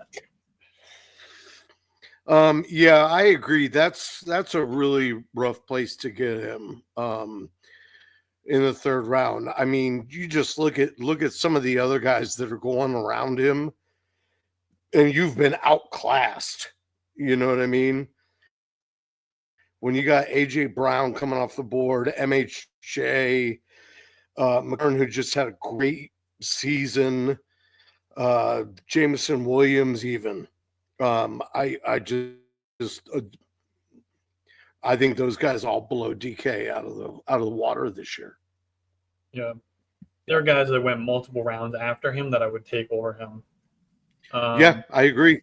Well, you got Waddle 2 rounds later. He took. Yeah, that whole stretch to begin the 5th, right? Devonta, George Pickens, Zay Flowers, Ted. Yeah. Ridley. Yeah. I know it's maybe a little bit rich to take them in the third, but they're probably going to produce more than DK. I think Aaron Rodgers needs a wide receiver that has some nuance on his route running, and DK is like, okay, I need to run 7 yards straight, and then I need to go 90 degrees left to the boundary, and that's what he does. He doesn't understand how to come back to the ball. He can't get started once he's stopped. Like, he's a big boy. He has to get moving and catch that pass while he's at full speed, and then his yak becomes a play. But if he tries to run a comeback, I don't think he can get going, right? Like either a linebacker is going to be there or a safety is going to be able to help out, and there's no yak. Well, Aaron Rodgers is going to expect him to run a route at 11 yards, and he's going to run it at 13 yards, and it's going to be a whole mess. He's going to going to have Aaron Rodgers throwing receivers under the bus again. Even I don't want to belabor the point, even though I'm very good at that. You even look several rounds later, I'll take Roma Dunze with 2 other strong receivers with him over the number 1 receiver in DK Metcalf. Yep. Or if I'm deliberately trying to single out a receiver, I'll take Ricky Pearsall, because who knows what's going on with Juwan Jennings. Yep. So yeah, I can't get past this, but I'll stop talking about it. All right, so some of the other picks that I do not like on the board here, I don't like Jerry Jeudy in the 7th round. I'm not a huge fan of Jalen Warren in the 8th round. I think it was a little early on Rico Dowdle as well. I don't know. Do you guys disagree with any of that? I disagree on Jalen Warren. Okay. Overall, he showed his worth last year, which I think was one of his most highly used. He saw his highest snap count, I think, in his career. And I think he's in. I think he's in every week flex play. So I don't mind him in the 8th round at all. But I agree with what you went on to after that. Anders wants us to address how we feel about the Kyle Pitts pick at the 12-5. Do we need him though? Do we need him with George Kittle on the roster? No, we're never going to play him. No. Okay. Let's move on to this is going to be JJ's team, and hold on, I lost my notes. JJ has earned himself the douchebag of the league, which is what I was told in the notes. Douchebag of the league, JJ. He always sends shit offers and admits to not sending the best offer, as he likes to lowball everyone. He also has won 3 times in the last decade and likes to gloat. They want us to be ruthless on JJ. He's won 3 times in the last 10 years? Yeah. Is that what you just said? Oh, yeah. Wow. Yeah. No wonder they hate you, JJ. Are we talking about flex playing Kyle Pitts? Guys, it's half PPR. No. Yeah. Come on. Like I was the Kyle Pitts guy. I was drafting him in 1st round of tight end premium dynasty leagues. Like, same. I'm finally okay. I don't know. Jonathan says it was a joke, but there were multiple people talking about it. So yeah. You got me. Well, the guy whose roster it is says you can use him as a flex. I guess. All right. Back to JJ. So kept Chase Brown in the 10th. Yeah, that is phenomenal. I will tell you that. What? Chase Brown in the 10th round. Oh, that's his keeper? That's his keeper, yeah. It's excellent. That might be the best value on the board. Yeah, and that enabled him to kind of go for the gusto in rounds 1 and 2. Yeah, Nico Collins, Drake London to begin this draft is fantastic. Josh Allen at quarterback. Then we went Alvin Kamara, Tony Pollard. I like both of those guys this year. We talked about last night. My most drafted player of the year has been Rome Odunze. I like that. J.K. Dobbins at the 7th round, Austin Eckler in the 8th, Braylon Allen in the 9th, Tucker Kraft in the 11th round. I think we waited all the way till the 11th to draft our tight end. I think this guy has some upside. I like that a lot. Bashal Tutin has that upside that we want. Tajay Spears, when he comes back, maybe. Stan says no, but Justin Fields. No. I'm saying no to Tutin. Oh, well, we already know your thoughts on him.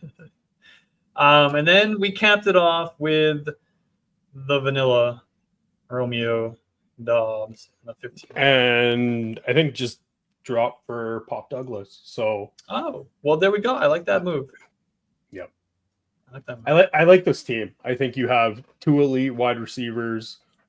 You have cheat code and Josh Allen. That stretch of Dobbins to Spears is where you make or break your draft. He's the one who picked up Drake May, not Pop Douglas. Okay. Fucking JJ. Yeah. So I mean, even to get Justin Fields that late too, you're probably never going to play him, right? He gets 1 week when Josh Allen has a bye, but I really like that middle section from all your running backs and Tucker Kraft. I think Tucker Kraft really has the ability to score as a high tight end this year. I think he's the one constant in that Green Bay offense that we actually want a piece of. Yeah, if Chase Brown isn't the best value on his team, Tucker Kraft might be. I mean, that's pretty late to wait on a tight end and get somebody who I think could really, really break out this year. And it's because their wide receivers don't know what they're doing. Well, if you don't have an alpha, then I mean, the door is open for somebody to step up. Right. Could be Tucker Kraft, who commands a ton of targets in that offense. I would say I like the Drake May pickup. I like Justin Fields. I'm not sure we need to spend or need to have 3 quarterbacks on this roster. No. Especially, I mean, we're not that deep here, and we got Josh Allen already. But I mean, keep May, trade Fields to somebody else. Yeah, I think there'll be an opportunity, a couple of weeks into the end of the season to maybe make a trade there. Yeah, I think this is they want us to roast him, but I think this is a really strong team. I love the receivers. I like what he did at running back. Obviously, elite at quarterback. Yeah, I mean, Chase Brown is just going to be a smash. Yeah, I like this team a lot, and even that collection of running backs in the second half of the draft, they're quality enough that first of all, if there's an injury to any of their backfields, you've got an immediate boom starter. You know what I mean? Like if something happens to Breece Hall, Braylon Allen is a league winner. I think we all know that. But I like the way that it's kind of like he was just throwing a bunch of stuff against the wall, and we're going to see what sticks. And something out of that group is going to stick. Probably multiple somethings. Yeah. Okay. What? Nothing. I don't think he was throwing shit at a wall. I think he had a game plan and he came in and he executed. It's those running backs are ambiguous backfields. You get somebody like Bashal Tutin who profiles to somebody that we think could be Bucky Irving because there's Liam Cohen there. We think Travis Etienne and Tank Bigsby are what they are. Tutin can come out and he could be your keeper. Drake May, I don't know how that's going to work on your waiver claims now, but it's if RJ Harvey doesn't work out, J.K. Dobbins is going to be there. He's going to be annoying anyway, getting red zone or goal line work. Austin Eckler, again, he's what? The second cheapest running back here from the Commanders. It's ambiguous. You don't know what's going to happen. I think there was a game plan here, and you executed it very well. Would you? Okay, so you just said it's ambiguous and you don't know what's going to happen. That was what I meant by he was just throwing stuff at the wall. He was picking good players at a good time and saying one of these guys is going to hit. Okay. Yeah. So all right. So they all want to hate on JJ, but JJ is a winner, and just let them hate. The haters. Yeah, the haters gonna hate, man. The haters gonna hate. I don't know, man. This next team is like pretty good. All right. Well, let's take it to How Evil. You want to take this one? Yep. Okay. I'm just looking at the draft board. Jonathan started with Jamar Chase, Malik Neighbors, Travion Henderson, Cortland Sutton, Travis Hunter, Bo Nix, Cam Scadaboo, Travis Kelce, Juwan Jennings, Trey Benson, Quinshon Judkins, Will Shipley, Isaac Tesla, Cedric Tillman, and the Texans defense. Guys, I like this team a lot. I like that Broncos stack. I like Henderson. All reports coming out there are glowing. We know how McDaniels deploys those running backs. You have two target hogs in Jamar Chase and Malik Neighbors. Travis Hunter, I like that pick. I'm in on Travis Hunter. Sam, I know you are too. I really think in the 5th round, that's a great spot to go and take him. Cam Scadaboo, Trey Benson, Quinshon Judkins. What do you guys think about him? Worthless off the board. Okay. I mean, even if he comes back, what's going to happen? He's a rookie who's never stepped on an NFL field. The coaches have never seen him play. They've never seen him practice. He hasn't even signed a contract yet. I mean, this is going to be a lost season for him. Yeah, I think maybe we get him at the end of the year, but he's still going to be in limited touches, I think. Okay. Yeah, They're not just going to reward this guy with a bunch of touches, after all the shit he's put them through. Okay. By the time they sign him and get him ready to play, they're going to be pretty comfortable with whatever they're doing, even if it's the Browns and they're losing. They're going to have their hierarchy in place. So he's not just going to walk in and be like, "You've been waiting on me." You know what I mean? If he was a guy who was established in the league, I could see him just jumping in and being a guy. But this is a rookie. We've never seen anything from him. That's a lost. That's a lost pick. Okay, full disclosure, I took Judkins in the redraft league that Sam and I are doing right now. So I'm just coping. I'm coping. I think he can come in and do something in the last few weeks, but generally I agree with you. He was basically sitting at the top of the board for 5 rounds, and I just said, fuck it, I'll grab it. Because if he comes in and does something, the prospect profile is there that he fits the Brown system very well. Yeah. So at that point, like, am I going to take Judkins over Joe Mixon, Rico Dowdle? Probably, right? I'll take that shot. And if you have to drop him after week 3 because we still haven't heard any news, sure, I'll go find somebody else. What do we think is going to happen with Travion Henderson? 3rd round, good spot for him. This is really early. No, I'm okay with that spot.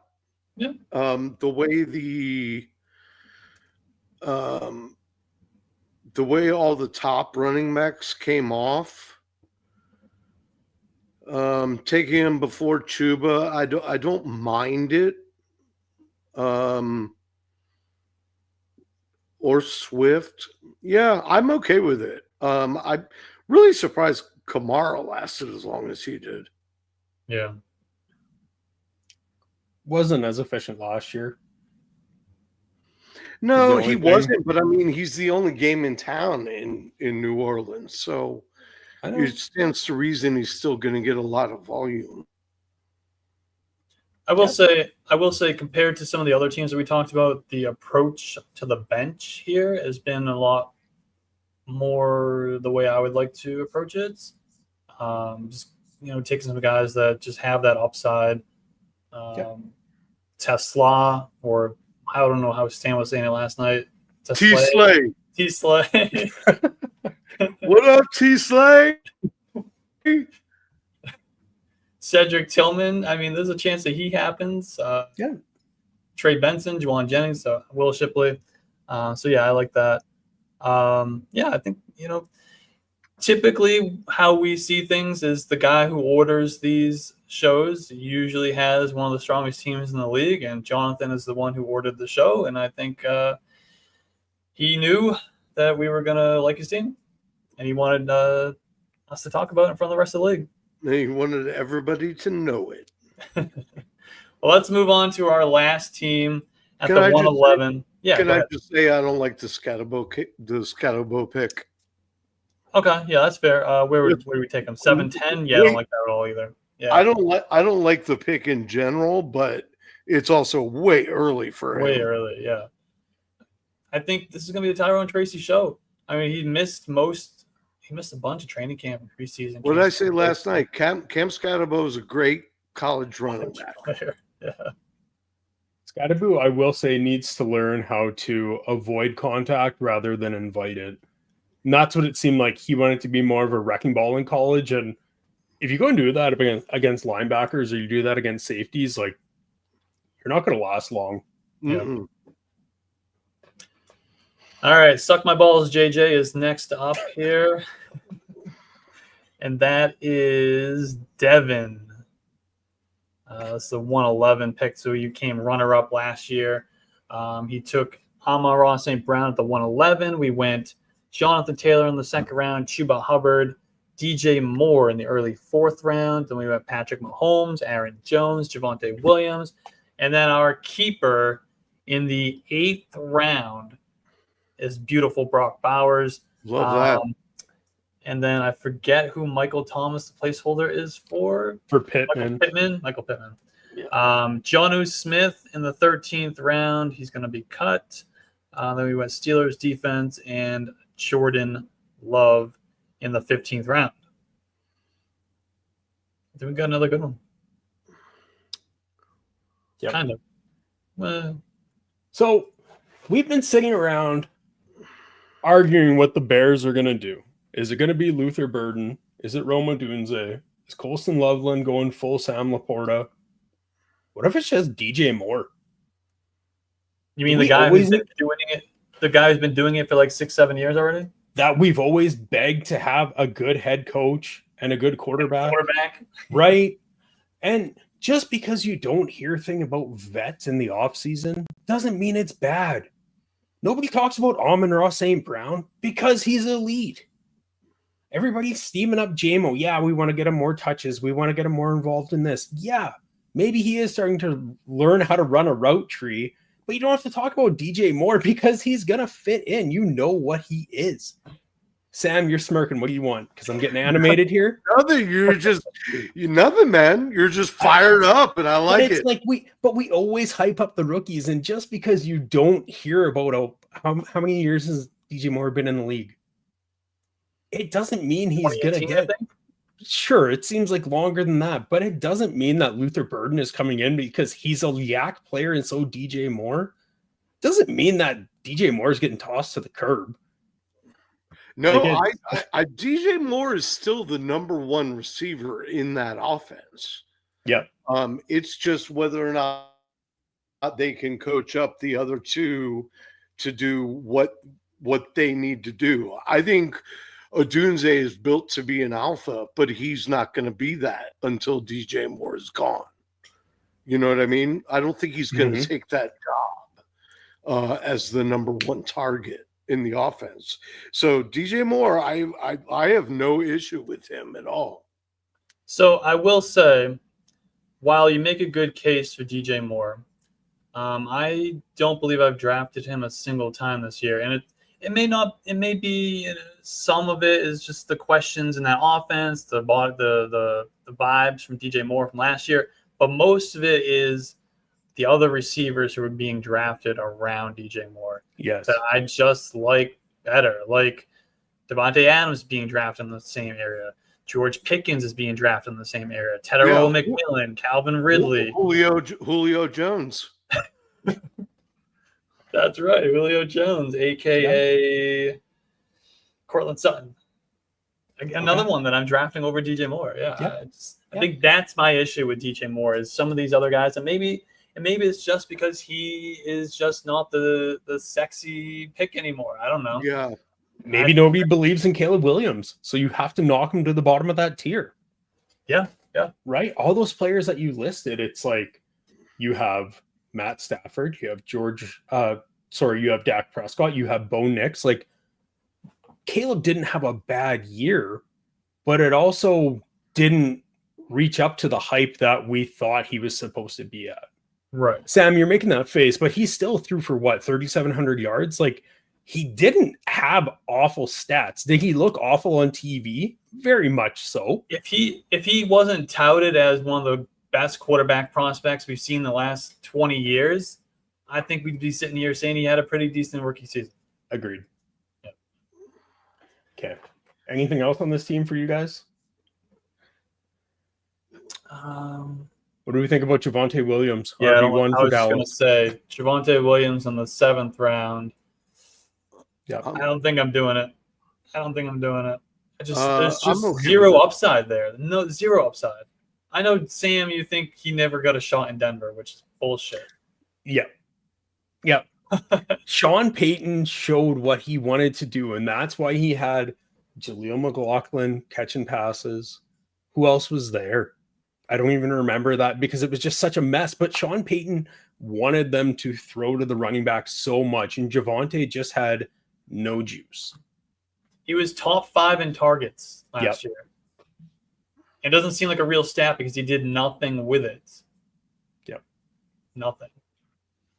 Well, they didn't but then when they started throwing in the ball, they didn't let him run between the tackles, which he can do.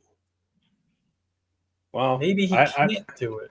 I don't think the juice was there anymore. Like, he's not the college player. Ever since that knee, like, it's just they were playing Tyler Bidet over him at one point.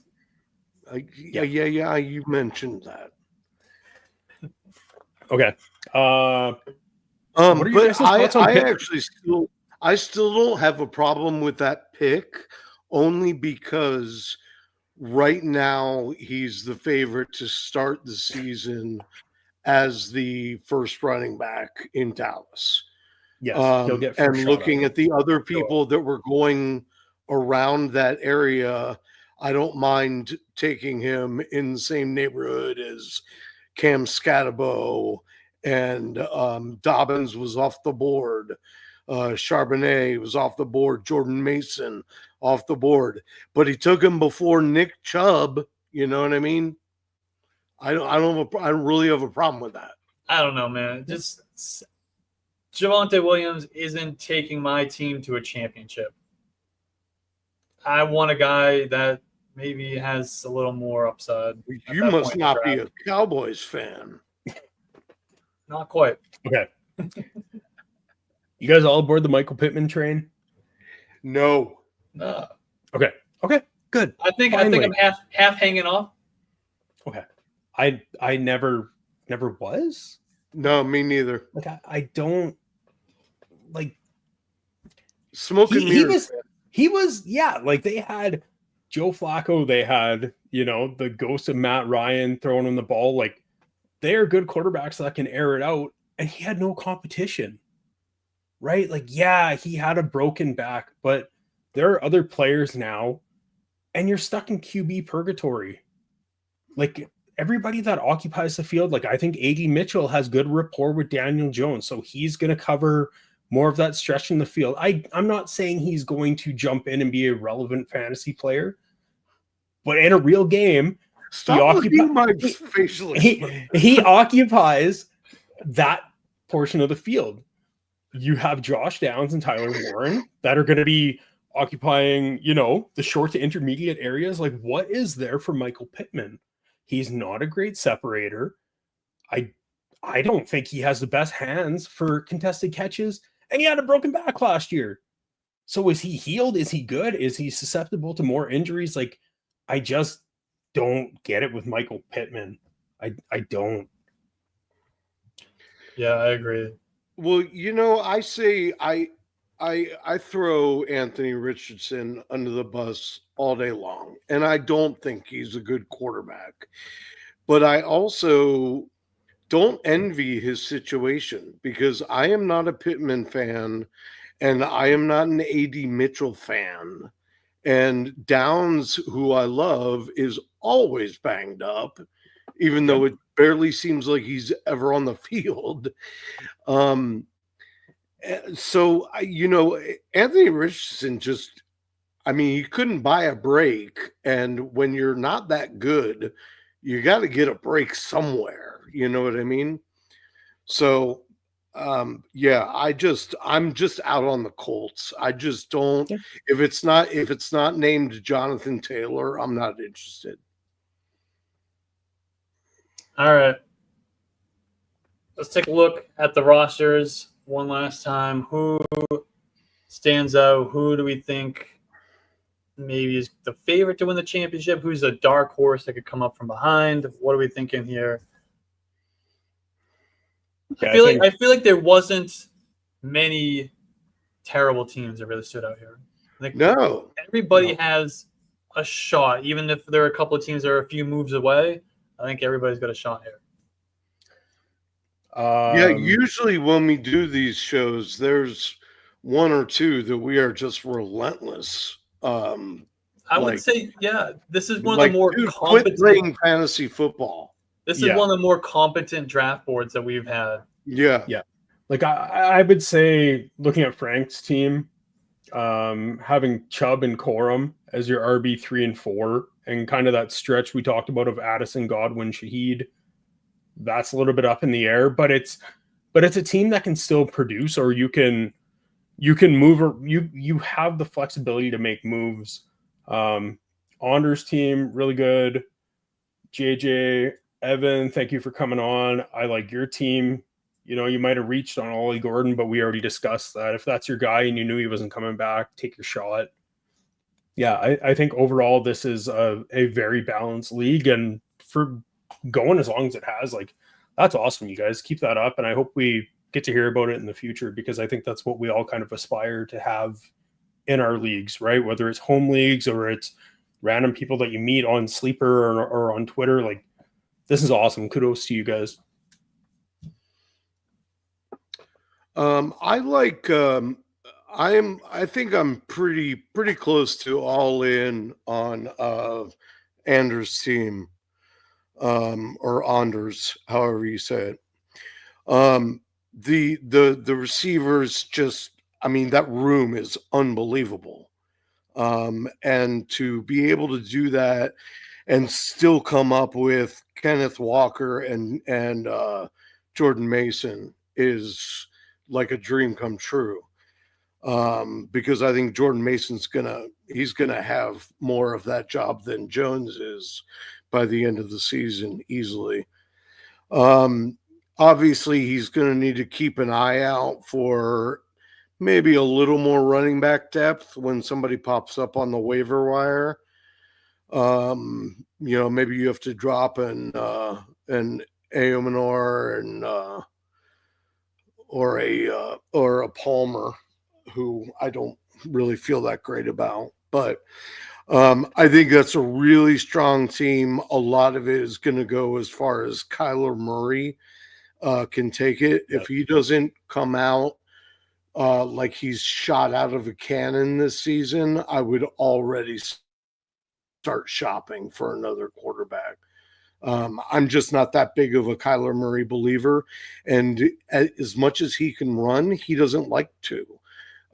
So he doesn't have quite that upside that some of the other rushing quarterbacks possess.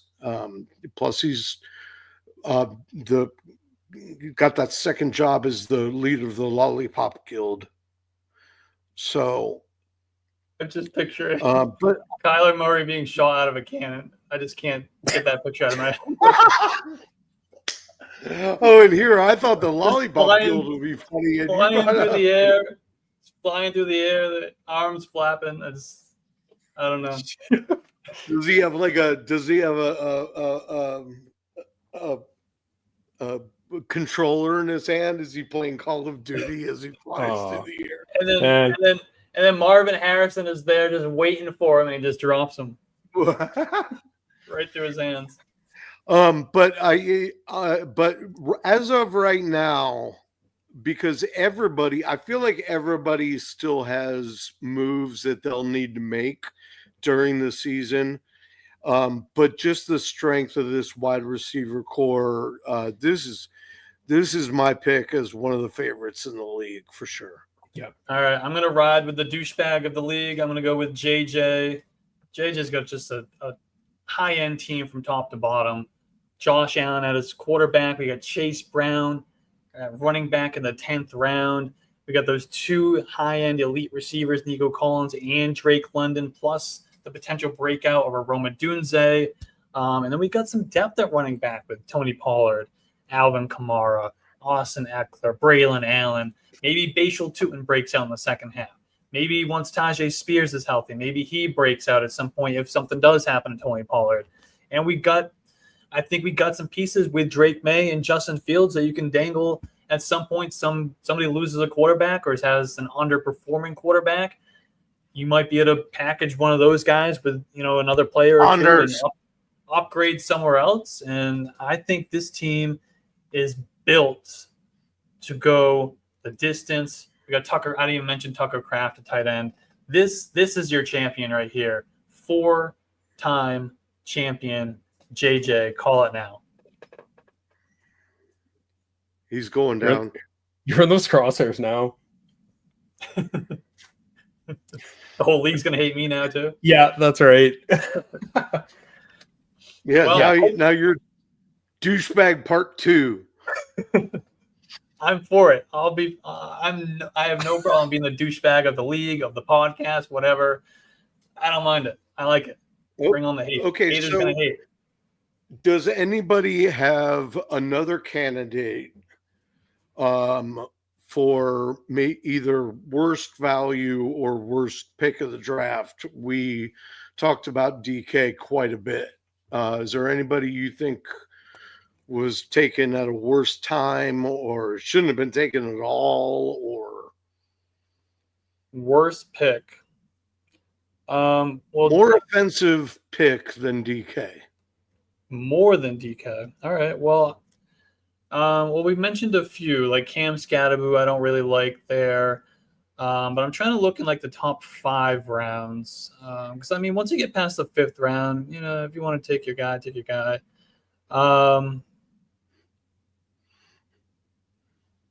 I've never been a Kyron Williams guy. I will continue to not be a Kyron Williams guy. It's hard to find that many bad picks. I will say I don't love Josh Jacobs at the 112. Just you want to take him at the 212? Sure, be my guest. I know it's half PPR, so it's a little bit, but I don't know. I don't love Josh Jacobs over Jonathan Taylor. I'd rather have Malik Neighbors or Drake London. I'd rather have Amari and Hampton. Devon Achane. I've never been a Devon Achane guy. I'd rather have Devon Achane over Josh Jacobs. That would be for me. If we're looking like early in the draft, that would be my guy. Yeah, no, I'll stick with DK. I don't have a problem with Josh Jacobs there, but I'm way in on him this year, and part of it is because of Green Bay's total confusion in the passing game and the fact that Jordan Love is always breaking something. But Jordan Love, when he finally got to play, was what, QB7? It's the inconsistencies, I guess, that really do it for me. And then they, when he missed time last year, they really leaned on Josh Jacobs, and Josh Jacobs responded. Yep. I will say when we were talking to Evan, I kind of liked his team. But he was the first team that we talked about. Maybe it was Emeka Ibuka that was kind of blinding me. Mhm. I'm not so sure. I really love this team. I think this might be bottom 3. Although once you scroll down and you see Brian Thomas, it does help. Yeah. It does help. He's got a lot of upside that needs to be capitalized on, and that's not usually the way. But I guess that's that's the gamble. I don't what know. mean? Maybe I spoke a little too soon. This team's actually not that bad. It's It's not hard a to bad find team, a bad but team. it is. You want to But- go back on tomorrow and change your mind again? Maybe we might have to. But for me, I like the team. I think it hinges a lot on the durability of James Conner. Yeah. If that's what I have to say at the end of that team is if James Conner can play a full season, you're doing good. Sam shaking his head because See, stop looking at my reaction. because I'm baiting you because you want Trey Benson to succeed. But You it's selfish not son just of a bitch. that I want Trey Benson. It's just that James Conner playing another full season for the second time in his career Well, even last year, they make it full season. It's a near right. impossibility. Okay. Yep. You're right. All right. I think Stop we. You're just trying to get me to shut up. Is that all we got? Any final words for this league? I love the fact that these guys showed up in the chat and talked a little smack and told us about their teams or told us that JJ was the only sober one at the draft. And this is a fun league. Yeah. And thanks to Evan for coming on. Thanks for Jonathan for typing in Google and finding us. And we do offer, sometimes we offer some episodes to follow up either at the end of the year or during the season. So hit us up if you're interested in that. We might be able to fit you in at some point during the year. But yeah, this was a fun league to check out, and we really appreciate you guys having us.